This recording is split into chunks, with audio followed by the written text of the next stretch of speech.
प्रदेश अध्यक्ष जीतू पटवारी के नेतृत्व में बालाघाट मुख्यालय में संविधान बचाओ जय हिंद यात्रा निकाली गई। इस दौरान बड़ी संख्या में कांग्रेस पदाधिकारी व कार्यकर्ता इस रैली में शामिल हुए, जबकि यात्रा के पश्चात स्थानीय सिंधु भवन में कांग्रेस प्रदेश अध्यक्ष जीतू पटवारी ने कार्यकर्ता सम्मेलन के दौरान कार्यकर्ताओं में जोश भरने का कार्य किया। इस दौरान कार्यकर्ताओं को संबोधित करते हुए कहा कि कांग्रेस ने संविधान का निर्माण किया, बाबा साहेब ने संविधान की रचना की, कांग्रेस ने उसको लागू किया। अब कांग्रेस के लोग उस संविधान की रक्षा नहीं करेंगे तो कौन करेगा। बता दें कि पहलगाम आतंकी हमले के जवाब में भारतीय सेना ने ऑपरेशन सिंदूर की सफलता और सेना के शौर्य को सलाम करने के लिए कांग्रेस द्वारा देश भर में जय हिंद यात्रा का आयोजन कर रही है, जबकि कांग्रेस द्वारा संविधान बचाओ यात्रा का भी आयोजन अप्रैल माह से किया है। इसी परिप्रेक्ष्य में 29 मई को बालाघाट में भी संविधान बचाओ और जय हिंद यात्रा को लेकर कांग्रेस प्रदेश अध्यक्ष जीतू पटवारी, मध्य प्रदेश कांग्रेस प्रभारी हरीश चौधरी का बालाघाट आगमन हुआ। हालांकि कांग्रेस द्वारा तय किए गए कार्यक्रम के तहत यात्रा का आयोजन प्रातः 11 बजे से किया जाना था, जिसके तहत प्रातः से इस स्थानीय सर्किट हाउस में कांग्रेस पदाधिकारियों और कार्यकर्ताओं ने पहुंचना प्रारंभ कर दिया था। लेकिन तय समय से लगभग 2.5 घंटे बाद कांग्रेस प्रदेश अध्यक्ष बालाघाट पहुंचे। इस दौरान स्थानीय अंबेडकर चौक में जमकर आतिशबाजी की गई। कार्यक्रम के तहत कांग्रेस प्रदेश अध्यक्ष जीतू पटवारी ने स्थानीय अंबेडकर चौक पहुंचकर बाबा साहेब अंबेडकर की प्रतिमा पर माल्यार्पण किया। इस दौरान युवक कांग्रेस विधानसभा उपाध्यक्ष दयाल वासनिक सहित अन्य ने जीतू पटवारी को संविधान की प्रति भी सौंपी, जिसके बाद जीतू पटवारी सर्किट हाउस पहुंचे और पदाधिकारियों और कार्यकर्ताओं से भेंट करने के बाद आयोजित की गई संविधान बचाओ और जय हिंद यात्रा में सम्मिलित हुए।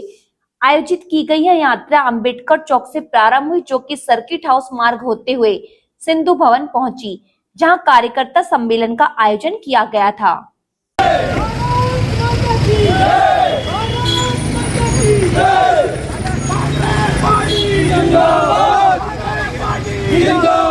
राहुल गांधी जिंदाबाद, राहुल गांधी जिंदाबाद। सरकार निकलनी है,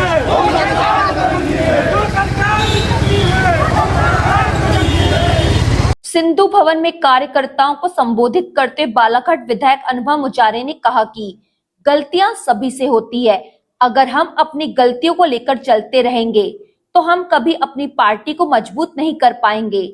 उन्होंने विधानसभा चुनाव को पुनः दोहराते हुए कहा कि बालाघाट में कार्यकर्ताओं के अथक प्रयासों से विगत 35 सालों का सूखा हटाकर कांग्रेस को यहां जीत मिली। आज विधानसभा में हम गर्व से खड़े होकर कहते हैं कि बालाघाट जिले की जनता ने उनकी आवाज उठाने के लिए 4 विधायक विधानसभा में भेजे हैं। सशक्त रहना, कमजोर नहीं रहना।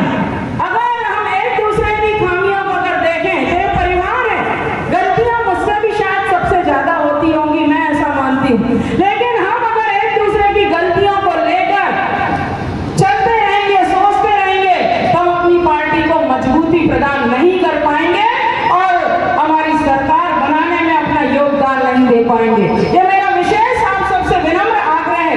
और बड़ी खुशी की बात है, बालाघाट विधानसभा क्षेत्र में आदरणीय चौधरी जी, मैं आपको बताना चाहूंगी, 35 साल बाद कांग्रेस पार्टी की यहाँ मुझे जनता ने विधायक बनाया और वो भी शानदार मतों से।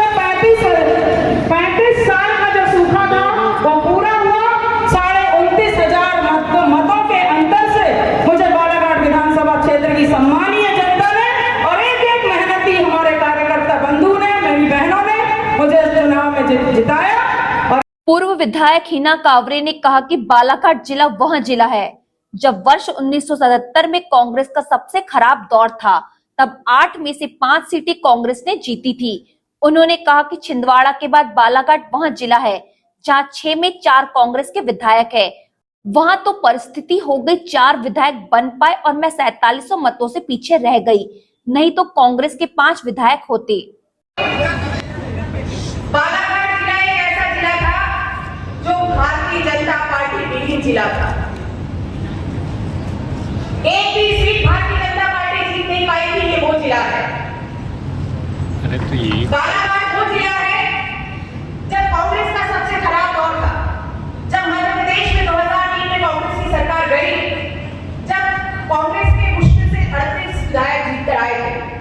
उस 38 विधायकों में 2 विधायक कांग्रेस के बालाघाट जिले से थे।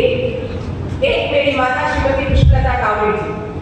तो मैं आपको ये इतिहास इसलिए बताना चाह रही हूँ कि अभी हमारे जिला पंचायत के अध्यक्ष जी ने कहा कि वर्तमान में छिंदवाड़ा के बाद यदि कोई जिला है तो वो बालाघाट जिला के, जहाँ 6 में से 4 विधायक कांग्रेस के हैं। मैं हमारे सभी कार्यकर्ताओं का दिल से धन्यवाद करती हूँ। वो तो परिस्थिति ऐसी हो गई कि 6 में से 4 विधायक बन पाए और मैं 27 वोटों से रह गई, तो 5 विधायक आपको मिलते। ये वो जिला है और हमें पूरा विश्वास है कि भविष्य में जिस दिन कांग्रेस की सत्ता मध्य प्रदेश में आएगी, बालाघाट जिले का जैसा रिकॉर्ड रहा है, जैसा इतिहास रहा है, आपको वैसा ही बालाघाट जिले का सानिध्य मध्य प्रदेश में विधानसभा में सरकार बनाने के लिए मिलेगा। ये विश्वास हम कार्यकर्ताओं के दफ्तर आपको देना चाहते हैं। वारासिवनी विधायक विवेक पटेल ने कहा कि भाजपा के राज में पंचायती राज समाप्त हो गया है। सहकारिता के चुनाव नहीं हो रहे हैं, मंडी के चुनाव नहीं हो रहे, लगातार भाजपा संविधान पर हमला कर रही है। उन्होंने कहा कि पहलगाम घटना के बाद पूरे देश ने इंदिरा गांधी को याद किया। उन्होंने कहा कि पहली बार इस देश को इतना कमजोर डरपोक प्रधानमंत्री मिला है। के चुनाव नहीं हो रहे हैं, मंडी के चुनाव नहीं हो रहे हैं, न्याय के चुनाव नहीं हो रहे हैं, ये सत्ता का विकेंद्रीकरण चल रहा है। जो संवैधानिक संस्था की हमारे देश की, उनकी निष्पक्षता खत्म हो गई, पॉलिसी खत्म हो गई, लगातार संविधान पे लोग हमला कर रहे हैं। और एक बात सेना की, हम कांग्रेस के लोग हैं, हमारा गौरवशाली त्याग का बस्तर का बलिदान है, हम हमेशा सेना का सम्मान करने वाले लोग हैं। अभी जब ये घटना घटी, पूरे देश ने इंदिरा गांधी को याद किया कि यदि इंदिरा गांधी होती तो ऐसा होता। पहली बार भारत पाकिस्तान के युद्ध में अमेरिका की तरफ से हो गया, अमेरिका की तरफ से। इतना कमजोर और डरपोक प्रधानमंत्री पहली बार देश को मिला है। 65 में 71 में 87 के राज्य में हम लाहौर तक पहुंच गए थे, इंदिरा गांधी ने टुकड़े कर दिए। कार्यकर्ताओं को संबोधित करते कांग्रेस प्रदेश अध्यक्ष जीतू पटवारी ने कहा कि आगामी 3 जून को संगठन सृजन की मूल भावना को लेकर भोपाल आ रहे हैं। यह आयोजन संगठनात्मक पुनर्गठन और सशक्तिकरण की दिशा में एक महत्वपूर्ण कदम होगा। उन्होंने कहा कि आज संविधान खतरे में है। हमारे नेता राहुल गांधी ने संविधान की रक्षा के लिए कांग्रेस कार्यकर्ताओं से एकजुट होने की अपील की। इस दौरान जीतू पटवारी ने कहा कि कांग्रेस ने संविधान का निर्माण किया, बाबा साहेब ने संविधान की रचना की, कांग्रेस ने उसको लागू किया। अब कांग्रेस के लोग उस संविधान की रक्षा नहीं करेंगे तो कौन करेगा? अध्यक्ष की भूमिका क्या है? आज प्रदेश अध्यक्ष मैं हूं, हम बड़े नेताओं का एक पॉलिटिकल अफेयर कमेटी है। हम वहां से तय करते हैं कि कहां कौन चुनाव लड़ेगा पूरे प्रदेश में।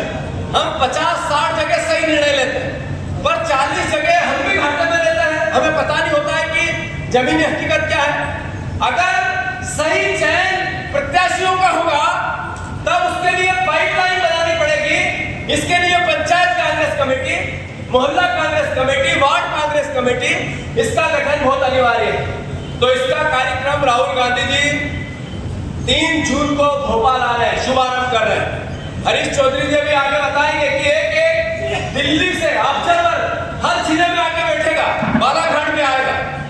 जो हमारे पूर्व विधायक जी ने कहा, जिन्होंने कहा कि कुछ भी कर जाओ जीतो, नारे में कहा, मैं सरलता में कह रहा हूं, उन्होंने कहा कि एकजुट हो जाओ, एक मत हो जाओ, कांग्रेस के कार्यकर्ताओं को एकजुट करो, वैचारिक लड़ाई लड़ो। क्योंकि राहुल गांधी जी ने जब बात की संविधान बचाने की, क्योंकि इसीलिए कि ये देश केवल एक ही बात से बाबा साहब अम्बेडकर ने जो रास्ता दिखाया उसको दुनिया ने अपनाया। जो कांग्रेस पार्टी ने निर्माण किया संविधान का, बाबा साहब अम्बेडकर ने उसकी रचना की, कांग्रेस ने उसको लागू किया। अब कांग्रेस के कार्यकर्ता, कांग्रेस के नौजवान, कांग्रेस के परिवार के लोग उस संविधान की रक्षा नहीं करेंगे तो कौन करेगा? भारतीय जनता पार्टी कहती है क्या है संविधान खतरे में? संविधान खतरे में नहीं होता तो इस देश की 11-11 सरकारें भारतीय जनता पार्टी गिरा पाती। संविधान खतरे में नहीं होता तो यहाँ का पूर्व विधायक बिकता। ऐसे 600 से ज्यादा विधायकों सांसद बेचे और खरीदे गए। संविधान खतरे में नहीं होता तो चुनाव आयोग को तोता क्यों कहा जाता? संविधान खतरे में नहीं होता तो ईडी के लोग कार्रवाई करते हैं सिर्फ विपक्ष पे। 6000 लोगों पे कार्रवाई की। कार्यक्रम के दौरान मध्य प्रदेश के प्रभारी हरीश चौधरी, बालाघाट जिला अध्यक्ष संजय उइके, विधायक अनुभा मुजारे, मधु भगत, विवेक पटेल, जिला पंचायत अध्यक्ष सम्राट सिंह सरस्वार, पूर्व विधायक हिना कावरे, पूर्व सांसद विश्वेश्वर भगत, पूर्व सांसद बोध सिंह भगत सहित बड़ी संख्या में कांग्रेस पदाधिकारी व कार्यकर्ता मौजूद रहे।